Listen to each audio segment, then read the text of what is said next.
Before commercial break, I talked about Pfizer saying that they were going to need an update annually. If you're getting a COVID vaccine, Pfizer suggesting there will be a new one issued every year to kind of like a booster shot, if you will. The FDA in America said you're not going to need reapproval for that because it's so similar. That's kind of alarming because I know these vaccines, I think it's universally acknowledged, they were kind of rushed through just to get them into people's arms. So there already has been kind of a very lax approval process. And now for any updates, there won't be any approval. That seems kind of strange to me. Am I off there, Dr. Malthouse? Well, these shots themselves haven't been approved even yet by Health Canada. And, I tell you, they would not have been approved even under an emergency situation if we looked at the data correctly. But the way we're able to roll them out is because we declared an emergency. And as long as we keep an emergency going, we don't actually have to put them through the typical rigorous trials that are necessary for a shot. And of course, these aren't really even a vaccine. So of course, let's just think, what's the end point here? If you're a pharmaceutical company and it's to get as many shots into as many people as possible, I think that people must be suspicious if they're offering donuts to them every day after they've had their shot, or $5 to go and have a beer or something like that. Wouldn't you think that the pressure and the coercion that's trying to drive people to get these shots would make you suspicious? And you should be suspicious. I don't think these shots are safe by a long shot, and infertility is a high risk for these because of cross-reactivity to syncytin-1 proteins in the placenta. So I think that people who have these shots are going to be, my suspicion, and the evidence does not support this yet because we haven't had the animal studies that are significant enough or long enough to show this. But infertility, I think, is really on the rise for people to get the shot. But people have said this. I mean, this has been said. I think if you read through I think it's a 30-page Pfizer report, it does suggest that this not be given to women if they're planning on having children. I think they even put that in their own writing. Am I right? Oh yeah, and actually, the CDC says that you can go ahead and give it to pregnant women, as long as you think the benefits outweigh the risk. But, most doctors really don't know anything about these shots, and they're not able to judge that. So this is why it's important when we talk about informed consent. It's the person receiving the shot or the person soliciting the shot who's going to get it, rather.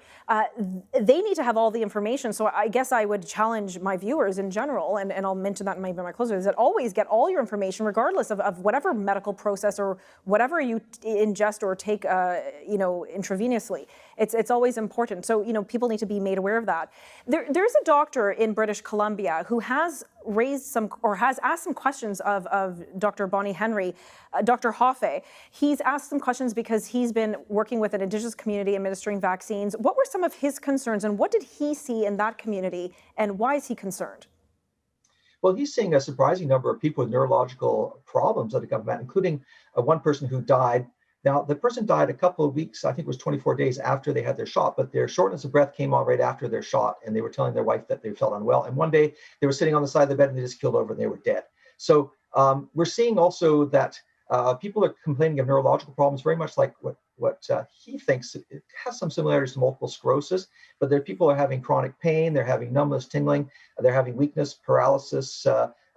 People have had facial paralysis, a number of his patients. He's not actually giving the shots, but he's getting these reports when people come back from the clinics where they get the shots, and they're telling him, hey, by the way, since I had that shot, I haven't been able to open a jar with my hand because my hand doesn't work, or I've had facial drooping for the last 3 weeks. So he's seeing the results of those. He himself is not administering that shot. So what is he asking of Bonnie Henry then, of Dr. Bonnie Henry, the Chief Medical Officer of Health for BC? Well, he's saying that, is this what you expect? Is this what you accept?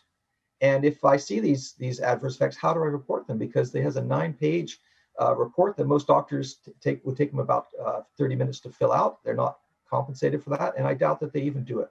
Most doctors think vaccines are safe and effective. That's kind of the slogan. And when someone comes and says, look, I've got this facial paralysis, I say, well, it's not related to the shot. So doctors aren't even aware, and they don't have a level of suspicion which would allow them to even fill out those reports. So he's asking some pretty serious questions of Dr.